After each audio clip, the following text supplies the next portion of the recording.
السلام علیکم ورحمۃ اللہ وبرکاتہ. ان الحمد للہ الذي نحمده ونستعينه ونستغفره ونؤمن به ونتوكل عليه ونعوذ بالله من شرور انفسنا ومن سيئات اعمالنا. من يهده الله فلا مضل له ومن يضلله فلا هادي له. واشهد ان لا اله الا الله وحده لا شريك له واشهد ان محمدا عبده ورسوله ارسله بالحق بشيرا ونذيرا. اما بعد فان خير الحديث كتاب الله وخير الهدي هدي محمد صلى الله عليه وسلم وشر الامور محدثاتها وكل محدثة بدعة وكل بدعة ضلالة وكل ضلالة في النار. قال الله سبحانه وتعالى في القرآن المجيد والفرقان الحميد: أعوذ بالله العظيم وبوجهه الكريم وسلطانه القديم من الشيطان الرجيم من همزه ونفخه ونفسه. يا أيها الذين آمنوا كتب عليكم الصيام كما كتب على الذين من قبلكم لعلكم تتقون أياما معدودات فمن كان منكم مريضا أو على سفر فعدة من أيام أخر وعلى الذين يطيقونه فدية طعام مسكين فمن تطوع خيرا فهو خير له وأن تصوموا خير لكم إن كنتم تعلمون. شهر رمضان الذي أنزل فيه القرآن هدى للناس وبينات من الهدى والفرقان فمن شهد منكم الشهر فليصم ومن كان مريضا أو على سفر فعدة من أيام أخر. يريد الله بكم اليسر ولا يريد بكم العسر ولتكملوا العدة ولتكبروا الله على ما هداكم ولعلكم تشكرون. وإذا سألك عبادي أني فإني قريب أجيب دعوة الداعي إذا دعاني فليستجيبوا لي وليؤمنوا بي لعلهم يرشدون. أحل لكم ليلة الصيام الرفث إلى نسائكم هن لباس لكم وأنتم لباس لهن. علم الله أنكم كنتم تختانون أنفسكم فتاب عليكم وعفى عنكم فالآن باشروهن وابتغوا ما كتب الله لكم وكلوا واشربوا حتى يتبين لكم الخيط الأبيض من الخيط الأسود من الفجر ثم أتموا الصيام إلى الليل ولا تباشروهن وأنتم عاكفون في المساجد تلك حدود الله فلا تقربوها كذلك يبين الله لكم آياته لعلكم تهتدون. قال النبي صلى الله عليه وسلم: من صام رمضان إيمانا واحتسابا غفر له من تقدم بذنبه. متفق علیہ. اللہ سبحانہ وتعالیٰ کی حمد و ثنا، اس کی بڑائی، اس کی عظمت، اس کی کبریائی یقینی طور پر جتنی بیان کی جائے وہ کم ہے. بلا شبہ ساری کائنات کا پالن ہار، ساری کائنات کی روزی دینے والا، ساری کائنات پر ہر طرح کا احسان، اپنی نعمتوں کی دن رات بارش کرنے والا یقینی طور پر ایک اکیلا وحدہ لا شریک لہ مالک الاملاک، بادشاہوں کا بادشاہ، زبردستوں کا زبردست، زندہ کرنے والا اور موت دینے والا ایک اکیلا اللہ سبحانہ وتعالی ہی ہے. اور بے شمار درود و سلام ہو اللہ کے آخری نبی جناب محمد رسول اللہ پر اور آپ کے گھر والوں پر اور آپ کے صحابہ پر اور آپ کی پیروی کرنے والوں پر تا قیامت تک جو حق کے ساتھ آپ کی پیروی کریں.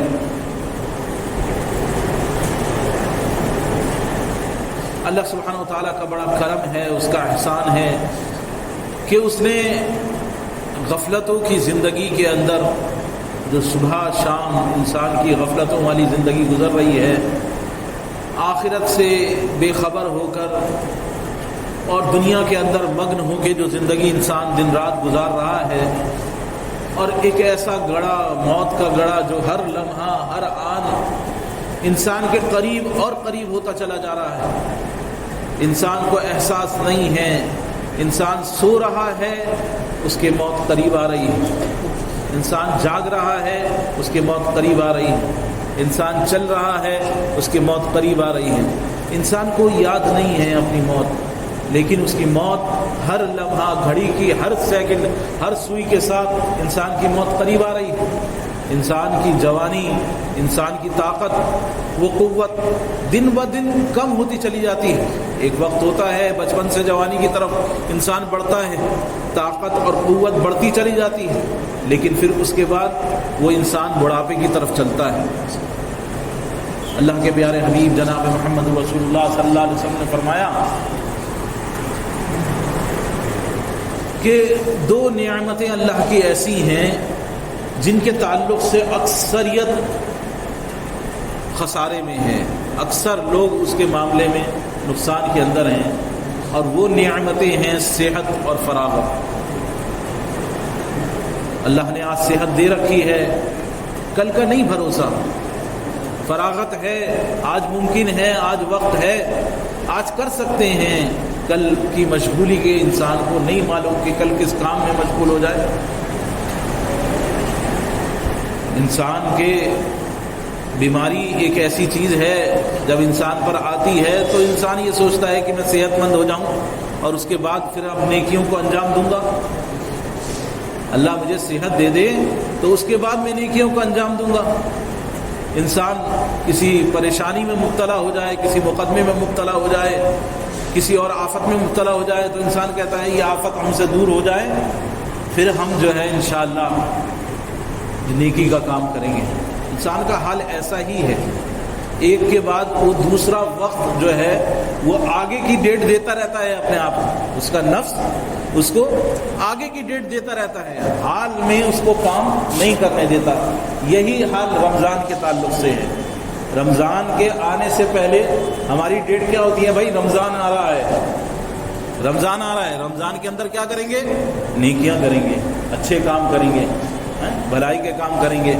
کچھ لوگوں کا سوچنا ایسا ہی ہوتا ہے، اور پھر جب رمضان آ جاتا ہے تو اب عید کا لوگوں کے ذہن میں، بھائی عید آ رہی ہے، کپڑے بنانے ہیں، عید کی تیاریاں کرنی ہیں۔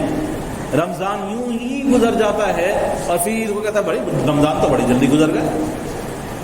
تو بھائی رمضان تو جتنی اسپیڈ سے تھے اتنی اسپیڈ سے جنہوں نے اس کے اندر نیکیاں کرنی تھی، اعمال انجام دینے تھے، وہ تو کر لیے انہوں نے۔ جنہوں نے اسے غفلت کے ساتھ گزارا، بے دھیانی کے ساتھ گزارا، وہ رمضان سے پہلے رمضان کی ڈیٹ دیتے رہے کہ رمضان میں کریں گے، اور رمضان کے بعد کہ ہاں اب عید کی تیاریوں کے اندر مشغول انسان کو عید نظر آنے لگتی ہے۔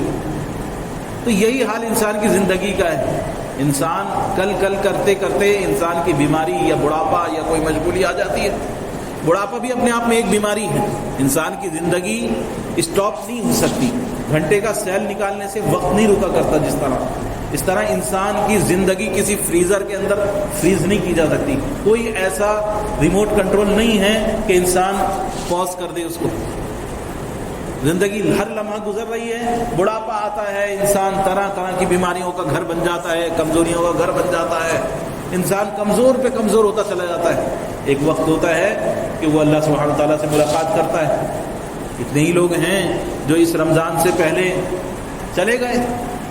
یہ ابدی سوچ جو ہماری ہے کہ نہیں جی ہم ہیں، اب طاقت ہے، قوت ہے، دماغ چل رہا ہے، کہ اب پتہ نہیں کتنے سالوں کی انسان تیاری کرتا ہے، 20 سال آگے اور 50 سال آگے کی پلاننگ انسان کے دماغ میں رہتی ہے۔ انسان کی زندگی کا کچھ خبر نہیں ہے کہ کب موت آ جائے، جوانی میں موت آ جائے یا بڑھاپے میں موت آئے، بیماری کے بعد موت آئے یا بیماری آئے ہی نہیں انسان کو موت آ جائے۔ تو انسان اپنے آپ کو دھوکے میں مبتلا رکھتا ہے، اپنے آپ کو ڈالے رکھتا ہے اور نیکیوں سے دور بدور ہوتا چلا جاتا ہے۔ کچھ لوگ سوچتے ہیں ان کے لیے خرافات کا ذریعہ بنتا ہے رمضان کا مہینہ، کچھ لوگوں کے لیے نیکیوں کا ذریعہ بنتا ہے، کچھ کے لیے خرافات کا ذریعہ بنتا ہے، کچھ کے لیے وہ وقت کاٹنے کا ذریعہ ہوتا ہے کہ بھائی روزہ کچھ لوگ نہیں رکھتے اور ان کے اپنے اپنے بہانے ہیں، روزہ نہ رکھنے کے اپنے اپنے بہانے ہیں، ہم یوں نہیں رکھتے، ہم یوں نہیں رکھتے، ہم یوں نہیں رکھتے، اور کچھ لوگ رکھتے ہیں تو اس کے اندر وقت کو کاٹتے ہیں۔ چلو بھائی بیڈمنٹن کھیلا جائے، روزے کا کیسے کٹے، چلو بھائی کیرم کھیلا جائے، کچھ نہیں تو موبائل لے کے بیٹھے اور چلو واٹس ایپ اس کے اندر اسٹیٹس ہی ڈالا جا رہا ہے، رمضان کا ایک ایک لمحہ، اس کی قیمت قدردانی انسان کو آج محسوس نہیں ہوگی۔ اگر انسان یہ تصور کر لے کہ میرے ملک الموت کا فرشتہ میرے سر پر کھڑا ہوا ہے اور بس ان قریب مجھے مرنا ہے، تو انسان کی کیفیت کیا ہوگی؟ بس یہ میری زندگی کا آخری رمضان ہے، اس کے اندر میں جو کر سکتا ہوں، میرے لیے فیصلہ کر دیا گیا ہے جہنم کا، مجھے اس سے اپنی گردن نکلوانی ہے، میرے لیے جہنم کا فیصلہ کر دیا گیا ہے، مجھے اس سے اپنی گردن نکلوانی ہے۔ تو انسان کتنی محنت کرے گا، کتنی کوششیں، کتنی جستجو اس کے لیے کرے گا اپنی جان بچانے کے لیے۔ لیکن انسان سوچتا ہے کہ لو میرے 2 GB کا یا 1.5 GB کا یا 2.5 GB کا جو نیٹ ڈلا ہوا ہے وہ ویسٹ جا رہا ہے۔ آج کا نیٹ میاں ویسٹ چلا گیا، اور جو آج کی زندگی ویسٹ چلی گئی اس کے بارے میں انسان نے نہیں سوچا۔ انسان نیٹ کے ویسٹ پر سوچتا ہے کہ دیکھو میاں روزانہ ملتا ہے اور یوز نہیں ہو رہا، تو چلو اس کو استعمال کر لیں۔ تو اس رمضان کے اندر خصوصی طور پر دھیان کرنے کی چیز، جو سب سے زیادہ اہم چیز ہے جو ہم اس رمضان میں دھیان رکھنی ہے، اپنے وقت کو ضائع نہیں کرنا، اپنی موت کو اپنے آگے رکھنا ہے، یہ سمجھنا ہے بس یہ رمضان میری زندگی کا آخری رمضان ہے، اس کے اندر مجھے اپنے رب کو راضی کرنا ہے، اس کی کوششیں کرنی ہے۔ یہ رب کا بڑا احسان ہے، اس کا کرم ہے کہ اس نے ایسے مواقع دے دیے کہ جس کے اندر وہ نیکیاں کر کے اللہ کی رضامندی حاصل کر سکتا ہے، نیکیوں کا اجر و ثواب اس نے بڑھا دیا، کئی گنا اجر اس کا بڑھ گیا۔ روایتوں میں ملتا ہے کہ 70 گنا تک اس کا اجر بڑھا دیا جاتا ہے۔ اور پھر اس میں روزہ، جس کے تعلق سے اللہ سبحانہ وتعالیٰ نے فرمایا الصوم لی وانا اجزی بہ، کہ یہ روزہ میرے لیے ہے اور میں ہی اس کا اجر دوں گا۔ ظاہری بات ہے نماز بھی اللہ کے لیے ہوتی ہے، زکوٰۃ بھی اللہ کے لیے ہوتی ہے، ہر عمل انسان جو بھی نیکی انجام دیتا ہے وہ اللہ کے لیے کرتا ہے، لیکن اللہ نے روزے کے ساتھ قرار دیا، خاص طور سے اس کو کہا یہ میرے لیے ہے۔ کیوں؟ کیونکہ اس کی کیفیت کسی کو نہیں پتا۔ ایک شخص نماز پڑھ رہا ہے، لوگوں کو پتہ چل جاتا ہے بھائی یہ نماز پڑھ رہا ہے، اس کی نیکی لوگوں کو پتہ چل جاتی ہے، لیکن ایک انسان روزہ رکھا ہوا ہے، کھانا نہیں کھا رہا، لوگوں کو پتہ نہیں چلتا۔ نہ کھانے کی کئی وجہیں ہو سکتی ہیں، بھائی کیوں نہیں کھا رہا ہے؟ من نہیں ہے۔ کیوں نہیں کھا رہا ہے؟ کہ میری طبیعت ٹھیک نہیں ہے۔ کیوں نہیں کھا رہا ہے؟ کہ میرا پیٹ بھرا ہوا ہے، یا کچھ بھی کہ کھانے کو اچھا نہیں بنا ہوا ہے۔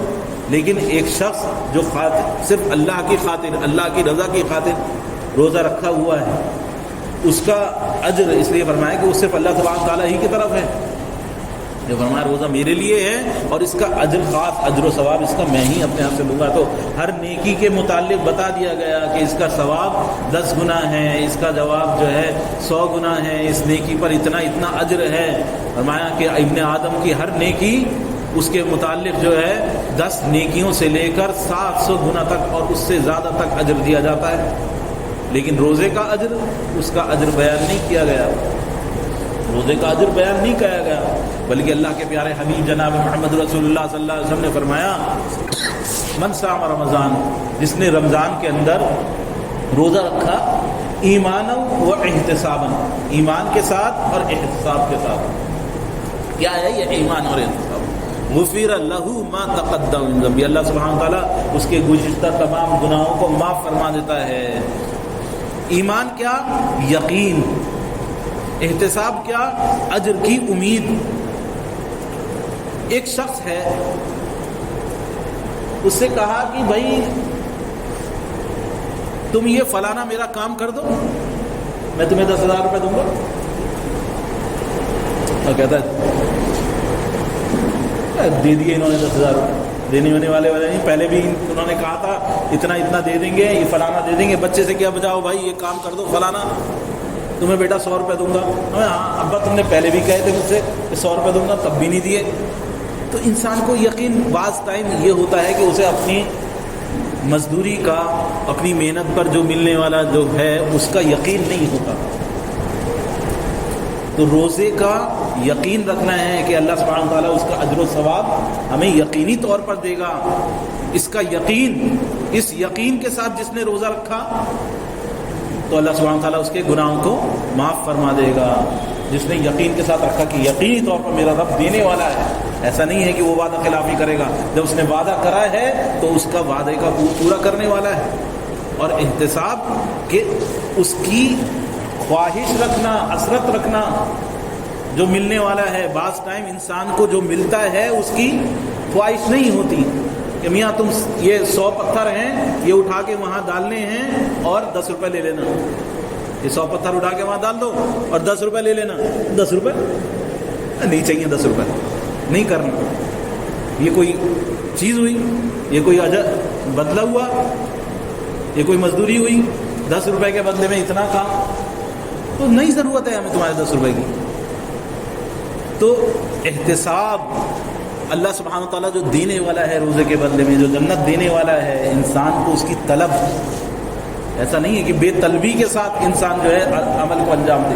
تو ایمان بھی ہو، احتساب بھی ہو، اس بات کا یقین بھی ہو کہ میرا رب دینے والا ہے، اور اس بات کی خواہش بھی ہو کہ وہ چاہتا ہو کہ مجھے ملے، اس کے دل میں اس بات کی حسرت ہو میرا رب مجھ سے راضی ہو جائے اور مجھے عطا کرے. تو جس نے ایمان اور احتساب کے ساتھ، یقین کے ساتھ اور خواہش کے ساتھ، نیکی کی خواہش، نیکی حاصل کرنے کی، اس کا اجر و ثواب حاصل کرنے کی حسرت کے ساتھ، اس کے ثواب کی نیت کے ساتھ روزہ رکھا، اللہ سبحانہ تعالیٰ اس کے کیا کرے گا؟ گزشتہ تمام گناہوں کو معاف فرما دے گا. یہ روزے کا اجر و ثواب بیان کیا گیا ہے. یہ وہ مہینہ ہے جس میں اللہ کے رسول صلی اللہ علیہ وسلم نے فرمایا کہ اس کے اندر اللہ کے رسول صلی اللہ علیہ وسلم آپ کا عمل یہ ہوتا تھا کہ آپ تیز ہواؤں سے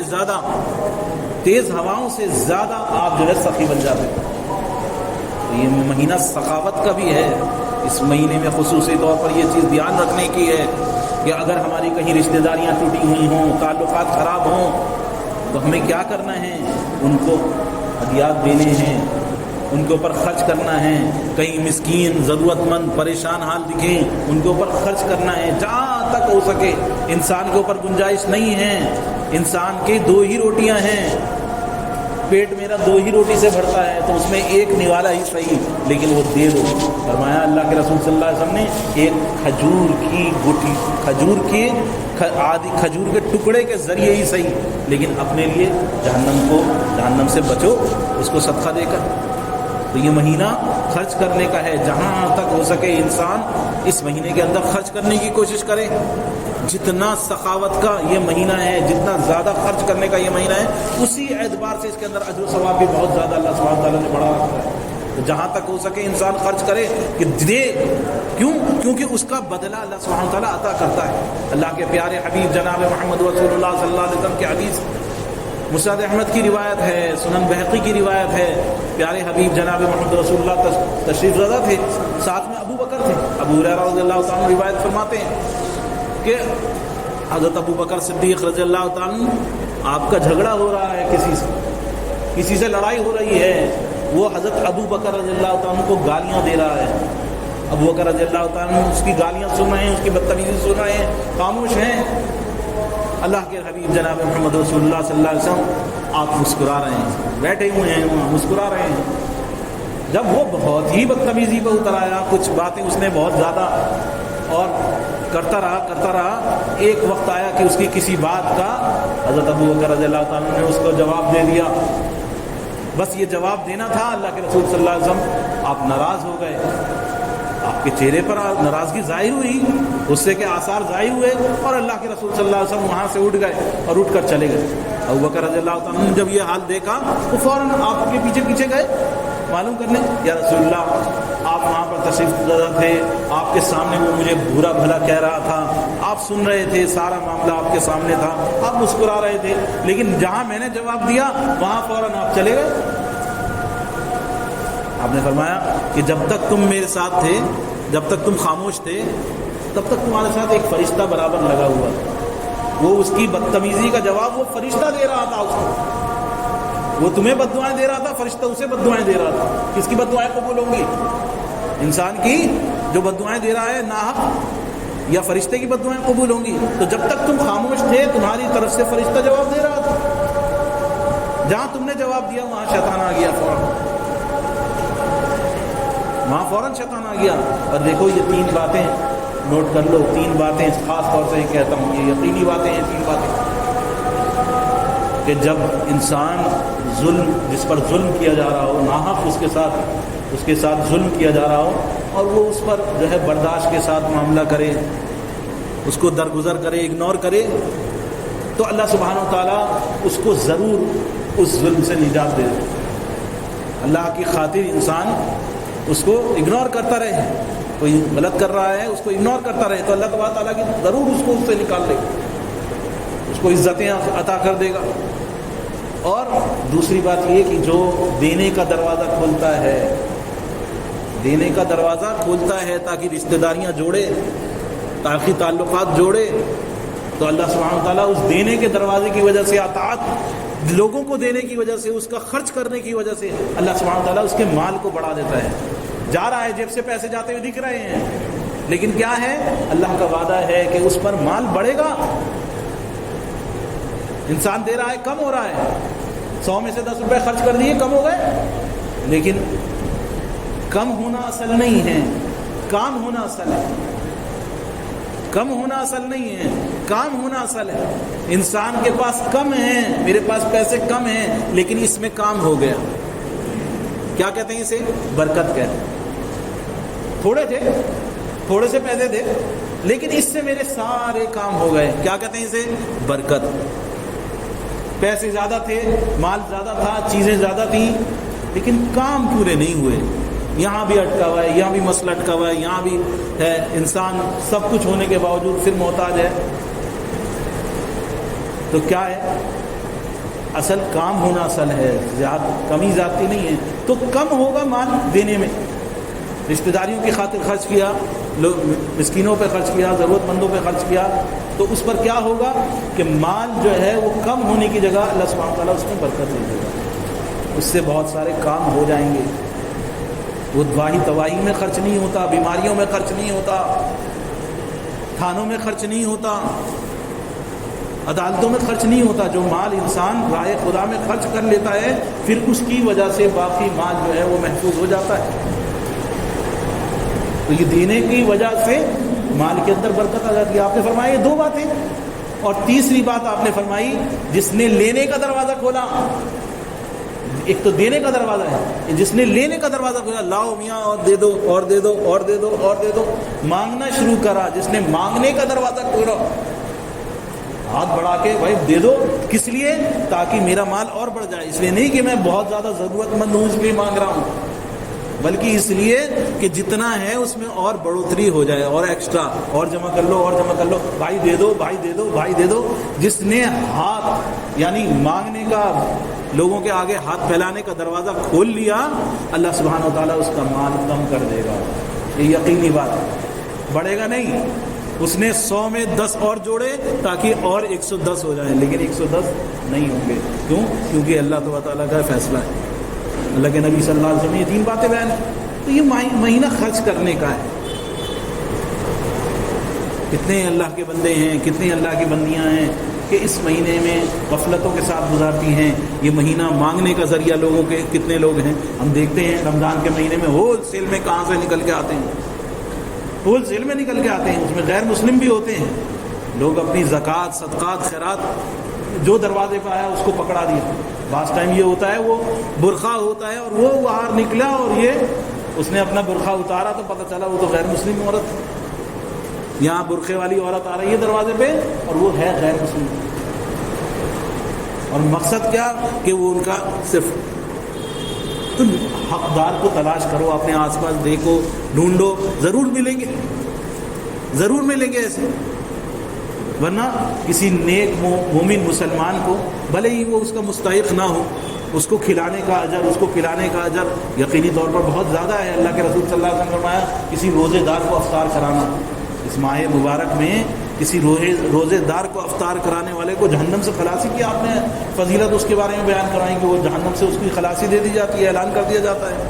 فرمایا کہ ہم تو کسی روزے دار کو افطار نہیں کرا سکتے، یعنی افطار سے صحابہ نے یہی سمجھا کہ کھانا کھلانا، کھانا کھلانا، اس کو پیٹ بھر کھانا کھلانا۔ فرمایا یہ ضروری نہیں ہے، یہ ضروری نہیں ہے کہ تم کچھ بھی ایک کھجور یا پانی اس سے بھی افطار کرا دیا۔ اور افطار کرانے سے متعلق یہی نہیں ہے کہ بس جو پہلی بار جو اس نے کھجور منہ میں رکھی ہے وہ رکھا، اس کے بعد وہ جو چیزیں کھاتا ہے لوازمات، وہ سب افطار میں شامل نہیں ہے، سب چیزیں افطار میں شامل ہیں۔ سحری تک جتنا کچھ وہ کھا رہا ہے روزے دار اگلے دن کی سحری تک وہ سب کچھ افطار میں شامل ہے. تو کسی کی افطار کا سامان کرنا, کسی کو کھانا کھلانا, اس پر کیا ہے؟ اس پر انسان کے لیے جہنم سے خلاصی کی صورت ہے, یہ بیان فرمائی گئی ہے. تو خرچ کرنے کا بہت زیادہ اجر و ثواب بیان کرا گیا ہے. پھر ان روزوں کے خصوصاً ان روزوں کے تعلق سے جو فرمایا گیا ان کی مقصد کیا ہے؟ یا ایھا الذین آمنوا کتب علیکم الصیام, اے ایمان والو تم پر روزے فرض کیے گئے, گنجائش نہیں ہے روزے کے چھوڑنے کی. ایک عام عاقل بالغ مسلمان جو صحت مند ہو, تندرست ہو, وہ روزہ نہ چھوڑے, مقیم ہو, اپنے گھر پر ہو, روزہ نہ چھوڑے. یا ایھا الذین آمنوا کتب علیکم الصیام, تم پر روزے فرض کیے گئے ہیں لعلکم تتقون کما کتب علی الذین من قبلکم, جیسے کہ پہلے کی امتوں پر, پہلے کے لوگوں پر فرض کیے گئے تھے. لعلکم تتقون, تاکہ تم تقوی اختیار کرو, تمہارے اندر اللہ کا خوف اور تقوی آ جائے. انسان برابر تھرمومیٹر لگا کے جیسے بخار چیک کرتا ہے, ایسے پہلے روزے سے اپنے آپ کو چیک کرتا رہے کہ میں نے روزہ رکھا ہے, کچھ چینج ہوا, تقوی آیا میرے اندر, میری آنکھیں حرام کے دیکھنے سے رک گئیں, میری زبان جھوٹ سے رک گئی, میری زبان غیبتوں سے رک گئی, میری زبان سے کسی کو تکلیف دینے سے, ایذا پہنچانے سے رک گئی. میرے اندر کیا چینجنگ آئی؟ نہیں آئی. اس کا مطلب ابھی روزہ صحیح نہیں ہوا, اگلے دن پھر روزہ رکھنا ہے. روزہ رکھنے کا مقصد ہی یہی ہے کہ میرے اندر تقوی آ جائے, میرے اندر اللہ کا خوف آ جائے, جن چیزوں سے اللہ تعالیٰ نے مجھے روکا ہے ان سے رک جاؤں. حلال کھانے سے رکنا, اس کی عادت دلوانا, مقصد یہی ہے کہ دیکھو جہاں ہم جو تمہیں حکم دے رہے ہیں اس حکم کو پورا کرو, اس حکم کو پورا کرو. کہ کھاتے ہو لگاتار, لیکن اس سے روک کر پریکٹس کرائی جا رہی ہے. تو صبح جب کہہ دیا بس رک جاؤ تو بس رک جاؤ, فجر سے لے کر اور غروب آفتاب تک, یہ اللہ کا حکم ہے. اب جب غروب آفتاب ہو گیا, اتنے بج کر اتنے منٹ پر سورج ڈوب گیا, اب روزہ افطار ہو گیا ہے. اب اللہ کا حکم کیا ہے کہ کھاؤ. اب اللہ کے حکم کو پورا کرنا ہے, اپنی خواہش کی پیروی نہیں کرنی ہے. اب ہماری کیا چلتی ہے کہ ابھی 5 منٹ 4 منٹ 3 منٹ اور اس کے بعد جو ہے روزہ افطار ہوتا ہے. میرے بھائی, یہ جو احتیاط کا معاملہ ہے, یہ جب پرانی گھڑیاں ہوتی تھی, پرانا زمانہ تھا, آج سے 10 سال پرانا, تب اس وقت کا اعتبار سے تھا. آج ہر ایک کی جیب میں اینڈرائڈ فون ہے, اسمارٹ فون ہے, automatic network operated time ہے. 1 منٹ ادھر سے ادھر نہیں ہو سکتا. آپ کے موبائل میں جو ٹائم ہے دوسرے والے کے موبائل میں وہی سیم ٹائم ہوگا, ڈفرینٹ نہیں ہوگا اس کے اندر. مشکل سے 5 سیکنڈ کا بھی مشکل سے ڈفرینس نہیں ہوگا, سیم ٹو سیم. کچھ بھی ٹائم ہو, آپ کو ٹائم سیٹ نہیں کرنا پڑتا, آٹومیٹکلی سم کارڈ لگایا فوراً ٹائم اپنے آپ آ جائے گا, ڈیٹ اپنے آپ آ جائے گی, علاقہ اپنے آپ آ جائے گا, فوراً وہ اپنے آپ پکڑ لیتا ہے. تو ٹائم کے اندر گڑبڑ ہونے کی گنجائش نہیں ہے. کیلنڈر جو لگے ہوئے ہیں, گروپ کا جو وقت ہے سیٹ ہے, جس پر پورے سال اذان دی جاتی ہے, وہ وقت طے ہے, اس کے اندر گنجائش نہیں ہے, وہ پورا کا پورا سیٹ ہے. تو جب 5:02 پر مثال کے طور پر روزہ کھل رہا ہے, اب 5:02 ہو گئے ہیں, آپ کے موبائل میں 5:02 ہو گئے ہیں, روزہ کھول لیجیے, آپ روزہ کھول لیجیے. مشکل سے 5:02 3 منٹ, بس اس کے بیچ میں آپ کھول لیجیے روزہ. آپ کنفرم ہیں, سیدھی سی کنفرم بات ہے, اس میں کوئی ڈاؤٹ نہیں ہے, کوئی احتیاط کی ضرورت نہیں ہے, کنفرم ہے روزہ کا ٹائم ہو گیا ہے, کھول لیجیے. لیکن ہوتا کیا ہے, ارے ہمارے یہاں تو بھائی ہم تو اذان سے کھولتے ہیں. یہ بھائی اذان کا سے کھولتے ہیں کہ اللہ کے وسلم کے زمانے میں اذان سے کھولا جاتا تھا, اذان سے کھولنا سنت ہے. لوگوں کے ایکسکیوز بڑے اچھے اچھے ہیں کہ ہم اذان سے کھولتے ہیں. تو اللہ کے رسول صلی اللہ علیہ وسلم کے زمانے میں بھونپو نہیں بجایا جاتا تھا, وہاں پہ سیدھی خبر جو دی جاتی تھی وہ اذان سے دی جاتی تھی, اور ایگزیکٹ وقت پر اذان دی جاتی تھی. جب معلوم ہو جاتا تھا غروب ہو گیا, فوراً اذان دے دی جاتی تھی. یہ نہیں کہتا تھا ابھی رک جاؤ اور تھوڑی دیر رک کر رہنے دو, ابے کوئی بھوکے مرے جا رہے ہو. ہمارے یہاں کیا کہتے ہیں, ابھی بھوکے مرے گا, فوراً کھول لیا تم نے روزہ. ارے بھائی وقت ہو گیا, اللہ کا حکم پورا کرنا ہے, اپنے نفس کی خواہش پوری نہیں کرنی, اپنی مرضی سے روزہ نہیں رکھا, اللہ کی فرمانبرداری کے لیے روزہ رکھا ہے. وقت ہو گیا ہے, اب آپ روزہ تو کھول لیجیے. کنفرم بات ہے نا, اس میں ڈاؤٹ تو ہے نہیں. جب آپ کنفرم ہو گئے کہ روزے کا ٹائم ہو گیا ہے، غروب ہو گیا ہے، تو آپ کھول لیجیے۔ گزشتہ سال ہم نے خود یہ تماشا دیکھا اپنے محلے میں، یہاں لاؤڈ اسپیکر خراب ہو گیا مسجد کا، سائرن اس کا خراب ہو گیا، یہاں نماز بھی فارغ ہو گئی، محلے کے اندر ابھی 15 منٹ ہو چکے نماز پڑھ کے لوگ نکل رہے ہیں، ابھی تک روزہ ہی چل رہا ہے ماشاء اللہ لوگوں کا، کہ میاں آج اذان ہی نہیں ہوئی، آج سائرن ہی نہیں بجا۔ تو بھائی اگر اذان نہیں ہوگی، سائرن نہیں بجے گا، تم روزہ نہیں کھولو گے؟ تمہیں نہیں پتا کس ٹائم افطار ہو رہا ہے؟ یہ کیلنڈر جو بانٹے جاتے ہیں یہ ایسے ہی بانٹے جاتے ہیں، یہ بیکار میں ایسے ہی شو کے لیے بانٹے جاتے ہیں۔ کنفرم آپ کو پتہ چل گیا ہے روزے کا افطار کا ٹائم ہو گیا ہے، روزہ کھل گیا ہے، چاہے مؤذن اذان دے یا نہ دے، مسجد سے اعلان ہو یا نہ ہو، آپ کنفرم ہو گئے، روزہ کھول لیجیے۔ آپ انتظار کرتے رہیں گے اگر آج عین اذان کے وقت میں فیوز اڑ گیا مسجد کا تو آپ کا روزہ ہی نہیں کھلے گا۔ 10 منٹ 15 منٹ، یہ تو خواہشات کی پیروی ہے۔ اللہ کے رسول صلی اللہ علیہ وسلم نے سفر کے موقع پر، جب رمضان کے مبارک مہینے میں اللہ کے رسول صلی اللہ علیہ وسلم نے سفر کیا، اس سفر کے موقع پر وہاں اللہ کے رسول وسلم کو خبر دی گئی، یا رسول اللہ کہ لوگ بہت زیادہ تکلیف میں، پریشانی میں آپ کی طرف دیکھ رہے ہیں کہ آپ کیا کرتے ہیں، لوگوں کا روزہ ہے۔ تو اللہ کے رسول صلی اللہ علیہ وسلم نے پانی منگایا اور پانی پی لیا، پانی منگا کے پانی پی لیا، تو سب نے روزہ کھول لیا۔ لیکن اللہ کے رسول صلی اللہ علیہ وسلم کو آن کے خبر دی گئی کہ کھول لیا ہے اکثریت لوگوں نے، لیکن تھوڑے سے لوگ ایسے ہیں اس مجمع میں، تھوڑے سے لوگ ایسے ہیں انہوں نے نہیں کھولا روزہ۔ تو آپ نے فرمایا یہی لوگ نافرمان ہیں، یہ نافرمان ہیں۔ جب اللہ کے رسول صلی اللہ علیہ وسلم نے ایک چیز کی خبر دے دی ہے، ایک چیز کا حکم دے دیا، اللہ تعالیٰ نے ایک وقت طے کر دیا، اس وقت رکنا ہے، اس وقت چلنا ہے۔ یہ مہینہ چاہ ہی یہی رہا ہے کہ ہم اللہ کے فرما بردار بن جائیں۔ اللہ تعالیٰ ہمیں جن گناہوں سے، جن برائیوں سے روکنا چاہتا ہے ہم رک جائیں، جن نیکیوں کو کروانا چاہتا ہے وہ کر لیں۔ اس کی عادت کے لیے روزے کا مہینہ اور روزہ دیا گیا ہے، اس میں حلال چیز سے روکا گیا ہے۔ آدمی اپنی بیگم کے پاس نہ جائے غروب آفتاب تک، اس کے بعد جانے کی اجازت ہے، قرآن کی آیتوں میں ذکر ہے پورا۔ لیکن اس سے پہلے کھانا پینا، حلال چیزیں، جو چیزیں دن میں حلال تھیں وہ چیزیں رات کو حلال ہو گئیں، جو دن میں جو روزے کی حالت میں وہ حرام ہو گئی، جو پہلے بنا روزے کی حالت میں حلال تھیں وہ روزے کی حالت میں حرام ہو گئی۔ لیکن جب آپ کا افطار ہو گیا ہے تو بس اب آپ کو کھانا پینا ہے۔ کیوں؟ کیونکہ یہ اللہ کا حکم ہے، آپ کو اپنی نفس کی پیروی نہیں کرنی، نفس کی خواہشات کی پیروی نہیں کرنی۔ تو اس مہینے کے اندر خصوصی طور پر کوشش کرنی ہے کہ ہم اللہ کے فرما بردار بن جائیں۔ جب اللہ تعالیٰ نے ہمیں حکم دیا ہے ہم رک جائیں، جب کہا ہے کہ یہ کرو تو وہ عمل ہم انجام دے دیں۔ اس مبارک مہینے کے اندر رات کے قیام اللیل، رات کے اندر کھڑے ہو کے نماز پڑھنا، عشاء کی نماز کے بعد صبح صادق تک کا پورا وقت قیام اللیل کا وقت۔ قیام اللیل جسے لوگ تراویح کہتے ہیں، جسے کچھ بھی نام آپ دے سکتے ہیں، جو رات کی اللہ کے رسول صلی اللہ علیہ وسلم کی نماز تھی، اس کا اجر و ثواب بیان کیا گیا ہے۔ یہی کہ ثواب کی چاہت ہو، یقین ہو اس کے ساتھ، جس نے یہ عمل کیا تو اللہ تعالیٰ اس کے گزشتہ گناہوں کو معاف فرمائے۔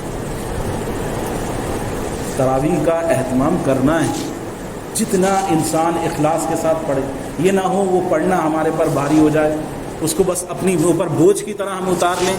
یا ملون تعملون، کچھ بھی پڑھنا ہے، کچھ بھی سننا ہے، بس کسی طرح پورا کرنا ہے۔ نہیں، ایسا نہیں ہے، کہیں نہیں ہے کسی حدیث میں کہ تمہیں یہ قرآن پورا کا پورا ایک مہینے کے اندر کسی طرح سے بھی پورا کرنا ہے۔ بھائی پورا کرنا ہے کسی طرح سے بھی۔ ایک ایسے حافظ کے پیچھے کھڑے ہوگا، یا اس کی بھی سمجھ میں نہیں آ رہی ہے، میری بھی سمجھ میں نہیں آ رہی ہے، پڑھ کے آ رہی ہے وہ، تو کھانا پورتی نہیں کرنی ہے۔ اس کا قرآن کا مقام مت گرائیے، قرآن کے ساتھ، قرآن سے تعلق پیدا کریے، قرآن پر غور و فکر کیجیے، قرآن ایسوں کے پیچھے سنیے جو آرام سے قرآن پڑھنے والے ہوں۔ یہ نہیں کہ بس گنتی پوری کرنی ہے، ہمیں تعداد پوری کرنے سے اجر و ثواب نہیں ملے گا، بلکہ اخلاص مقصود ہے۔ اخلاص کا ثواب دیا گیا ہے کہ اس مہینے کے اندر جس نے رات کے اندر قیام کیا، قرآن سنا ہے، تو اس کے اللہ سبحانہ وتعالیٰ گزشتہ گناہوں کو معاف فرما دے گا۔ تو اس مہینے کی ماہ مبارک کی بہت زیادہ اہمیت ہے، جتنی اس کے فضائل بیان کیے جائیں کم ہیں، لیکن ہمیں غور کرنا چاہیے کہ یہ زندگی کا شاید آخری رمضان ہو، تو اس کے اندر ہر لمحے کو اس کی قدردانی جو ہے وہ اللہ سبحانہ تعالیٰ سے انسان مانگے کہ الہ العالمین تو ہمیں اس ماہ مبارک کی کما حق جیسی اس کی قدردانی ہونی چاہیے، الہ العالمین وہ ہمیں ایسی عطا کر دے۔ اللہ سبحانہ تعالیٰ سے برابر دعا ریز ہونا چاہیے، انسان کو برابر دعائیں کرتی رہنی چاہیے کہ اللہ تبارک تعالیٰ کہیں ایسا نہ ہو کہ ہماری نیکی برباد ہو جائے اور گناہ لازم ہو جائے۔ الہ العالمین ایسا نہ ہو کہ ہم اس ماہ مبارک کے اندر نافرمانوں کی لسٹ میں شامل ہو جائیں، کیونکہ یہ مبارک مہینہ بہت ساروں کے لیے گناہوں کا ذریعہ ہے۔ بہت سارے لوگ اس ماہ مبارک کے اندر بکثرت اور سال کے مقابلے میں زیادہ گناہ کرتے ہیں، ایسے لوگ بھی ہیں۔ تو کچھ لوگوں کے لیے نیکی حاصل کرنے کا ذریعہ ہے، کچھ کے لیے گناہ حاصل کرنے کا ذریعہ ہے۔ تو یہ نہ ہو یہ صرف مٹر گشتی، وقت کو برباد کرنا، ضائع کرنا اور گناہوں کا ہمارے لیے کہ کسی طرح سے جو ہے لغویات کے اندر ہم لگے رہیں، برائیوں میں ہم لگے رہیں، کسی طرح سے مہینہ کاٹیں اور اپنے اوپر سے گزار لیں۔ نہیں، یہ زندگی کا ایک ایک لمحہ، ایک ایک وقت جو ہے قیمتی ہے، اور اس میں یہ مبارک مہینہ دیا گیا ہے۔ اس کی اگر ہم نے قدردانی نہیں کی تو پھر اس کا بہت بڑا نقصان ہمارے سامنے آئے گا، اور وہ نقصان کبھی پورا نہیں ہو سکتا، واپس کبھی پلٹ کے یہ مہینہ ہماری زندگی میں نہیں آئے گا۔ یہ جو رمضان کا مہینہ گزر جائے گا، یہ والا رمضان کبھی زندگی میں دوبارہ نہیں آئے گا۔ تو اللہ کی نعمت ہے کہ اب پچھلے 2 سال میں تو ہنگامی حالات میں ہم نے رمضان دیکھے ہیں۔ اب امید ہے کہ یہ رمضان اللہ تعالیٰ سکون سے جیسے عام معمول میں رمضان ہوتا ہے ویسے گزرے گا۔ تو اس رمضان کے اندر اپنے آپ کو چاک چوبند کریے، اپنے اندر گھر کے اندر عورتوں کو خصوصی طور پر ان کو بھی تھوڑی گنجائش دے دیجیے۔ یہ نہ ہو یہ پکوان پکانے کا مہینہ ہو کہ میاں آج تو رمضان کا مہینہ ہے اور کیا پکا رہی ہو، آج کی رات اسپیشل ہے، آج پکوا لو۔ آج وہ صبح سے شام تک جو افطار دعا کا ٹائم ہے، وہ قبولیت کا ٹائم ہے، اس وقت ان کو کھانوں میں لگا دو۔ کم کھا لیں گے، سادہ کھا لیں گے، تم بھی نہیں، تمہیں بھی جنت میں جانا ہے، تمہیں بھی آخرت میں حساب دینا ہے، تو تمہیں بھی اپنے وقت کو جلد سے جلد فارغ کر کے اللہ کی عبادت میں جانا ہے۔ ایک ایک لمحہ قیمتی ہے۔ سبحان اللہ، الحمدللہ، اللہ اکبر، زبان پہ ذکر برابر ہمارے جاری رہے۔ خصوصی طور پر اللہ کے رسول صلی اللہ علیہ وسلم نے 4 اذکار اس مہینے کے اندر خاص طور سے اہتمام کرنے کا حکم فرمایا ہے۔ لا الہ الا اللہ، استغفر اللہ، اسألک الجنت الفردوس واعوذ بک من النار، کہ اللہ سبحانہ تعالیٰ سے جنت کی طلب کرنا اور جہنم سے پناہ مانگنا، اور اس کے علاوہ لا الہ الا اللہ، اللہ کے سوا کسی کو شریک نہ ٹھہرانے کی زبان سے ورد کرنا، اور استغفر اللہ، اپنے گناہوں کی برابر معافی مانگتے رہنا۔ یہ اس مبارک مہینے میں ہماری زبان پر برابر جاری رہے، برابر کوشش کرتے رہیں کہ ہماری زبان ذکر سے تر ہو، اور گھر کے اندر جتنی ضرورت کے اعتبار سے گھر میں عورتیں بھی کام کر رہی ہیں ان کو بھی یہ تلقین ہو کہ دیکھو اپنی زبان پہ ذکر جاری رکھو، اللہ کا ذکر کرتی رہو، اور جلد سے جلد کچن سے باہر آ جاؤ۔ یہ نہ ہو کہ تمہارا جو ہے کھانے پکانے میں ہی دن رات پورے کے پورے صرف ہو جائیں۔ رمضان کا مہینہ پکوانوں کا مہینہ نہیں ہے، کم کھا لو لیکن اللہ کا رب کا جو کما حق رمضان جس کے لیے آیا ہے اس کا حق ادا ہو جائے۔ یہ نہ ہو کہ رمضان ہمارے پکوڑی سموسے اور کچوریاں بنانے میں گزر جائے، اور ہمارے گھر کی عورتیں وہ اللہ کے دین سے غفلت سے ان کا رمضان گزر جائے۔ اس کے ذمہ دار بھی ہم ہوں گے، کیونکہ ہم نے طرح طرح کی ان کے سامنے جو ہے لسٹ پیش کر دی تھی، مینو بنا کے کہ یہ پکاؤ، وہ پکاؤ، وہ پکاؤ، وہ اسی میں لگی رہ گئی۔ تو گھر میں ان کو بھی فارغ کرنا ہے، اپنے آپ کو بھی فارغ کرنا ہے۔ اب ہمارے جو نوکر ہیں، گھر میں کام کرنے والے ہیں، دکانوں میں کام کرنے والے ہیں، کارخانوں میں کام کرنے والے ہیں، ان کو بھی تلقین کرنی ہے، ان کے وقت کو بھی ان کو بھی تھوڑا وقت دینا ہے کہ وہ بھی اللہ کی طرف متوجہ ہو جائیں، ان کو بھی ذرا شوق دلانا ہے، اور اپنے آپ بھی اس کے لیے تیار ہونا ہے۔ اگر ہم نے ایسا نہیں کرا تو کل قیامت والے دن پوچھ گچھ ان کی نہیں ہوگی، ہماری بھی ہوگی۔ تو جو ہمارے ماتحت ہیں ان کا بھی ہم دھیان رکھیں۔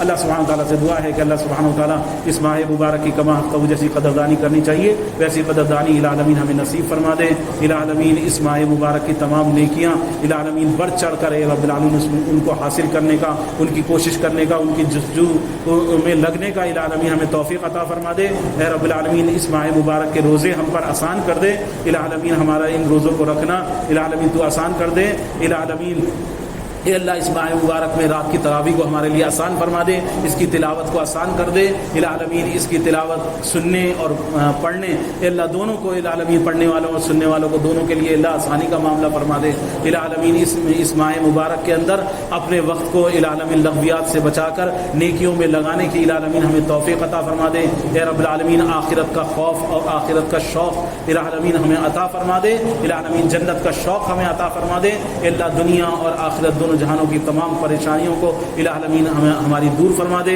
اے رب العالمین، اے اللہ یہ ماہ مبارک جو دعاؤں کا مہینہ ہے، قرآن کی تلاوت کا مہینہ ہے، اس ماہ مبارک میں بڑھ چڑھ کر اے اللہ تیرے آگے رونے اور گڑ گڑانے والا الہ العالمین ہمیں بنا دے، اور اے رب العالمین ہمارے جتنے مسائل ہیں، جتنی پریشانیاں ہیں الہ العالمین ان سب کو اس ماہ مبارک کی برکت سے الہ العالمین دور فرما دے۔ اے اللہ تمام خیر و بھلائی کے فیصلے اے اللہ ہم سب پر فرما دے الہ العالمین، ہم سب کا خاتمہ الہ العالمین ایمان پر فرما، آمین یا رب العالمین۔ استغفر اللہ لقول هذا ولسائر المؤمنین من كل ذنب واستغفروا انه هو الغفور الرحیم۔